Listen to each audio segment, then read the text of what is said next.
বিভিন্ন সরকারি সামাজিক সুরক্ষা প্রকল্পের সুবিধার জন্য সাধারণ মানুষের কাছে সরকারি সুবিধে পৌঁছে দিতে রাজ্য জুড়ে অষ্টম পর্যায়ে শুরু হয়েছে দুয়ারে সরকারি শিবির। মোট 36টি পরিষেবা নিয়ে 15ই ডিসেম্বর 2023 থেকে শুরু হয়েছে অষ্টম পর্যায়ের এই দুয়ারে সরকার শিবির। বৃহস্পতিবার পাকুহাট পঞ্চায়েতের পাকুয়াহাট উচ্চ বিদ্যালয়ে এই দুয়ারে সরকার ক্যাম্পের আয়োজন করা হয়, যেখানে এলাকার জনসাধারণ সরকারের সব ধরনের সুবিধাই পায়।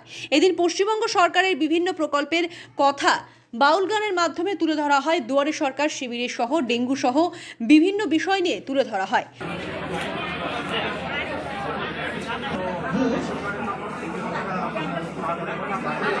বুধবার পাকুয়াহাট আনন্দ নিকেতন মহাবীর উচ্চ বিদ্যালয়ের মাঠে এবারে দুয়ারে সরকারে দেখা গিয়েছে জেলা প্রশাসনের উদ্যোগে রক্তদান শিবির। এই প্রথম রক্তদান শিবির করা হয়েছে দুয়ারে সরকারে।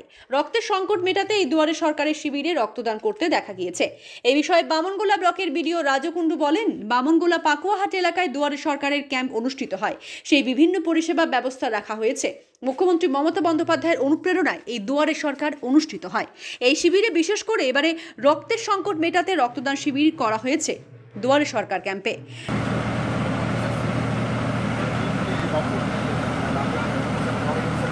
তখন তো ঘরে আসলো না, বোধ হয় সকালে ফোনও ধরলো না আমার।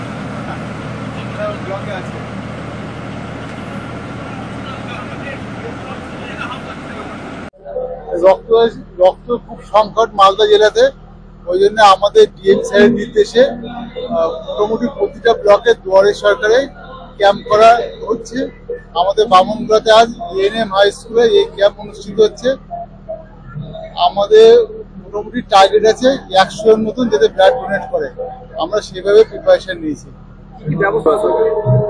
দুয়ারে সরকারে যেমন মানে সরকারি যেমন প্রতিটা প্রজেক্ট আছে, 36টা স্কিম আছে, 36টা স্কিমের এখান থেকে পরিষেবা দেওয়া হবে। সাথে আমরা দেখছেন যে প্রচুর লোক এসছে এই ক্যাম্পে এবং এখানে গান বাজনারও ব্যবস্থা করা হয়েছে। এখনো পর্যন্ত মোটামুটি 35 জন মতন করেছে, আরো লোকজন আসছে, ওরা রক্ত দেবে। মালদা থেকে দেবাশিস পালের রিপোর্ট, আনন্দ বার্তা।